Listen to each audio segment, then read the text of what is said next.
নমস্কাৰ, আপোনালোকক স্বাগতম জনাইছোঁ আজি এটা অতি গুৰুত্বপূৰ্ণ ভিডিঅ'লৈ। ডিব্ৰুগড় বিশ্ববিদ্যালয়ৰ যি BEdৰ যি প্ৰৱেশিকা পৰীক্ষা, সেই BEd পাঠ্যক্ৰমৰ প্ৰৱেশিকা পৰীক্ষাৰ নটিফিকেশ্যন প্ৰকাশ পাইছে, এখন জাননী প্ৰকাশ পাইছে। NCT স্বীকৃত দুবছৰীয়া BEd পাঠ্যক্ৰমত নামভৰ্তিৰ বাবে BEd উমৈহতীয়া প্ৰৱেশ পৰীক্ষা 2024।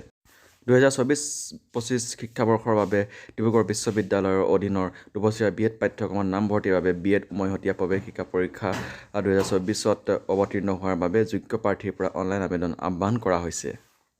গুৰুত্বপূৰ্ণ তাৰিখসমূহ হৈছে অনলাইন আবেদন পৰ্টেলটো সক্ৰিয় হোৱাৰ তাৰিখে 1/5/2024।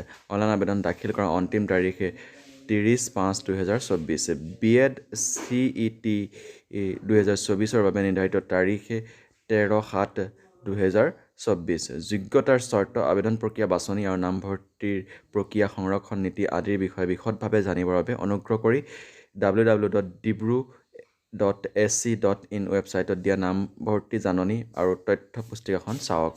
আছিলে 2024-25 বৰ্ষৰ ডিব্ৰুগড় বিশ্ববিদ্যালয়ৰ অধীনৰ BEd এণ্ট্ৰেন্সৰ বিষয়ে আপোনালোকে সবিশেষ ভালকৈ জানিবলৈ হ'লে যিটো ৱেবছাইট দিছে সেই ৱেবছাইটটোত আপোনালোকে চাব পাৰে। আজিলৈ ভিডিঅ'টো ইমানতে সামৰণি মাৰিছোঁ। ধন্যবাদ।